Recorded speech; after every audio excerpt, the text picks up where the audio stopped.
뉴스룸을 시작합니다. 삼성 일가가 오늘 고 이건희 회장의 상속재산에 대해 발표했습니다. 모두 26조 원으로 상속세는 12조 원입니다. 유산 가운데 1조 원은 의료계에 기부하고 3조 원 상당의 미술품은 국가기관에 기증하겠다고 했습니다. 하지만 정작 중요한 19조 원대의 상속 주식을 어떻게 배분할진 빠졌습니다. 경영권 승계 또 지배구조와 직결되는 만큼 가장 관심을 모았던 대목이었습니다. 시민단체들은 기부와 기증을 앞세운 오늘 발표가 이재용 부회장의 사면론이 고개를 드는 지금 시점에 나온 것에 주목했습니다. 그리고 공동성명을 통해서 이 부회장의 사면론이나 재판 과정에 부당한 영향을 줘선 안 된다고 밝혔습니다. 먼저 송지혜 기자입니다. 삼성일가는 고 이건희 회장의 유산 가운데 1조 원을 의료사업에 기부하겠다고 밝혔습니다. 감염병 전담병원을 짓고 연구하는 데 7천억 원, 소아암과 희귀 질환 등 어린이 환자를 지원하는 데 3천억 원을 쓰겠다는 겁니다. 감염병 연구 지원은 2년째 이어지는 코로나19 영향이 큽니다. 여기에 2015년 삼성 서울병원에서 메르스가 확산돼 이재용 부회장이 대국민 사과를 한 기억도 있습니다. 삼성은 유가족이 12조 원 넘는 상속세를 내게 된다고 밝혔습니다. 국내외 기업인을 통틀어 역대 최대 수준이자 선대 이병철 회장 상속세의 680배입니다. 이 회장이 보유했던 삼성전자와 물산 등 계열사 지분의 총 평가액은 약 19조 원입니다. 상속세 최고세율 50%와 다른 규정들을 적용하면 주식분 상속세는 11조 원이 넘습니다. 나머지 상속세 1조 원가량은 부동산 등 유산에 매겨진 겁니다. 가족들은 올해부터 2026년까지 5년간 6차례에 걸쳐 나눠내기로 했습니다. 다만 지분을 어떻게 나눌지 밝히지 않은 만큼 일단 법정 비율대로 신고한 뒤 나중에 유족끼리 합의한 비율을 공시할 가능성이 높습니다. 업계에선 상속세 재원으로 배당금과 대출을 우선 활용할 거란 전망이 나옵니다. 이 회장 일가가 올해 받은 배당금만 1조 원이 넘습니다.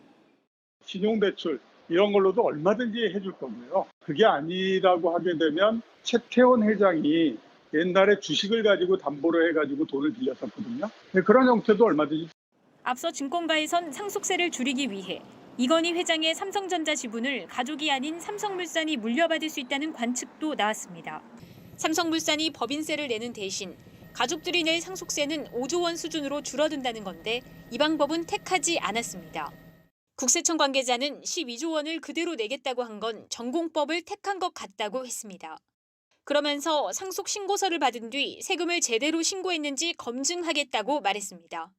JTBC 송지혜입니다. 시민단체들은 공동으로 성명을 냈습니다. 오늘 발표가 이재용 부회장의 사면론이나 재판과 연결돼선 안 된다며 선을 그었습니다.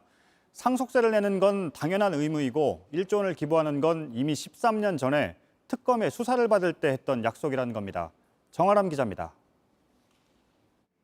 경실련과 참여연대 등 7개 시민단체와 양대노총이 오늘 함께 낸 공동 성명서입니다. 이들이 성명서를 낸 건 사면 건의 다음 날 재산 기부와 미술품 기증 발표가 나왔기 때문입니다.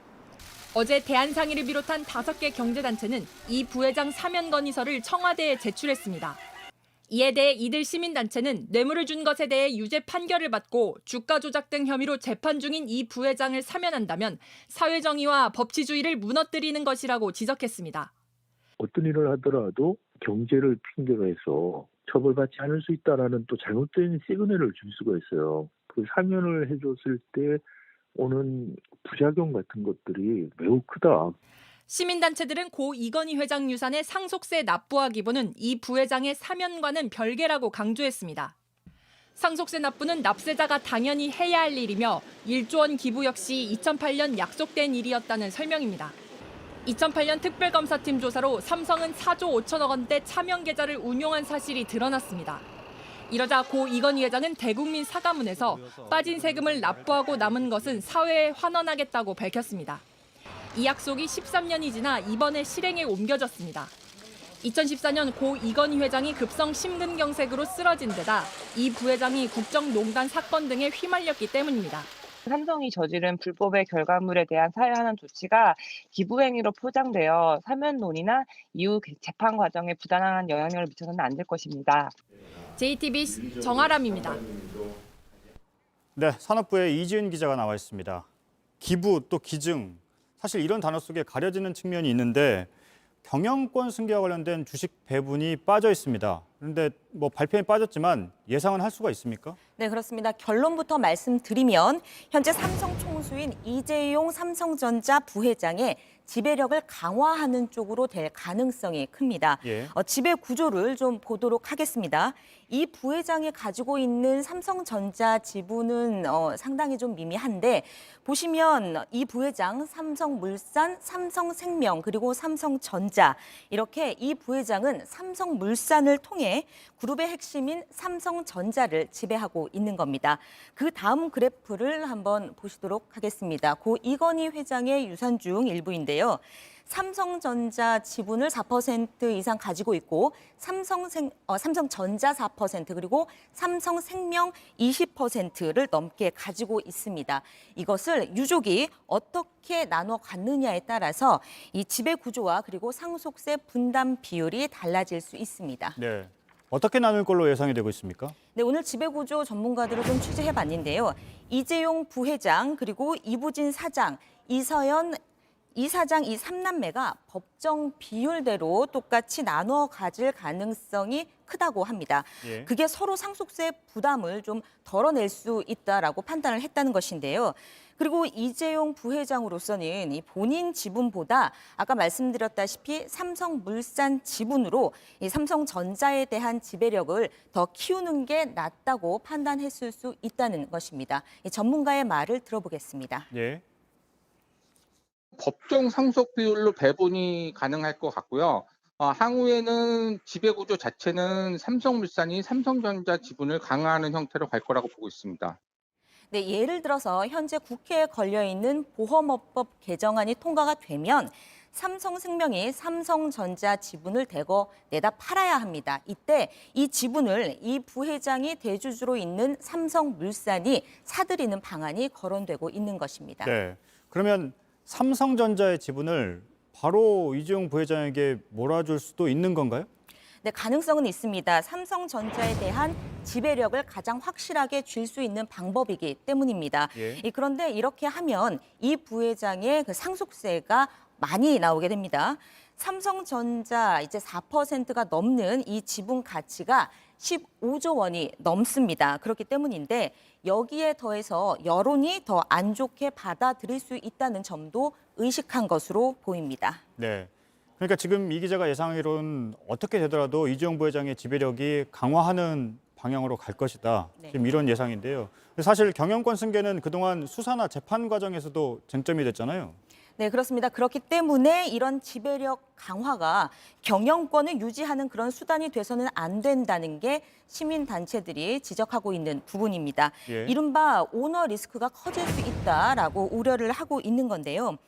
이 부회장은 법무부로부터 복역을 마쳐도 5년간 취업할 수 없다는 통보를 받았습니다. 또 국정농단 재판을 거쳐서 편법 승계 재판을 현재 받고 있는 상황입니다.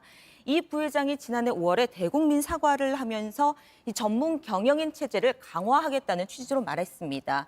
이 시민단체들은 삼성이 안정적인 경영을 계속 이어가려면 이 약속 반드시 지켜야 한다고 강조하고 있습니다. 네, 이지은 기자였습니다.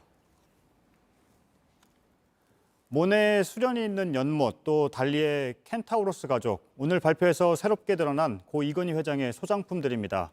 두 점 모두 국립현대미술관으로 갑니다. 이건희 회장은 이것들 말고도 국보와 보물을 비롯해서 미술품 수만 점을 가지고 있었습니다. 오늘 기증하기로 한 2만 3천여 점엔 어떤 작품들이 있는지, 또 왜 이렇게 기증을 하는 건지 최한 기자가 보도합니다. 비온 뒤 안개가 피어오르는 바위산을 그린 겸재 정선의 인왕제색도 국보 216호입니다. 이 작품과 함께 기증되는 이른바 이건희 컬렉션 11,023건, 2만 3천여 점 가운데 국보는 14건, 보물까지 세면 지정문화재만 60건입니다. 도자기나 그림 등 여러 점이 한 세트면 한 건으로 집계합니다. 김홍도의 마지막 작품으로 알려진 추성부도, 불상과 도자기, 고지도와 서적까지 시대별, 유형별 우리 문화유산과 국내외 근대미술품 1,600여 점도 기증됩니다. 이중섭과 김한기의 대표작뿐 아니라 그동안 국립현대미술관에서 볼 수 없었던 모네의 연작 수련과 피카소, 샤갈, 르누아르 등 서양 거장의 작품도 내놓았습니다. 추측만 나돌 뿐 베일에 쌓여있던 이 회장 소장품의 실체가 공개되자 외신들도 왜 기증을 결정했는지 배경에 주목했습니다. 원만한 상속을 위해 피카소를 내놓았다. 이번 기증으로 이전 회장의 재산 중 과표가 줄어든다는 분석이 이어졌는데 실제 미술품으로 상속세를 대신할 수 없고 또 물려받을 경우 50%가 넘는 세금을 부담해야 하는 상황을 들여다본 겁니다. 문화재도 지키면서 국민들이나 우리 국가가 문화재도 볼 수 있으면서 또 본인들의 상속세에도 절감할 수 있기 때문에 현실적인 대안이었다 이렇게 볼 수 있습니다. 국보 다랑아리, 자코메티의 조각과 로드코의 회화 등 이 회장의 주요 소장품으로 그간 알려졌으나 이번 기증 목록에 포함되지 않은 작품들은 공익재단인 삼성문화재단에 추가로 출연할지도 관심입니다. 정부는 기증 미술품의 금전적 가치는 따로 밝히지 않았습니다. 그 자체로서 이렇게 꼭 굳이 액수로 이게 따지지 않아도 기증자도 있고 여러모로 좀 조심스러운 부분들이 있습니다. 이재용 부회장의 사면을 위한 수단이 아니냐는 질문에도 말을 아꼈습니다. 사면 관련해서는 별개의 사안으로 지금 이재용 회장의 역할이라든가 이런 것들이 충분히 국민들의 공감이 있어야 되지 않겠습니까? 한꺼번에 2만 점 넘는 유물을 품게 됐지만 이를 보관할 수 있는 수장고 공간도 부족한 실정입니다. 정부는 주요 작품을 추려 고미술품은 6월부터, 근현대 대표작은 오는 8월 대중에 공개할 예정입니다. JTBC 최하은입니다.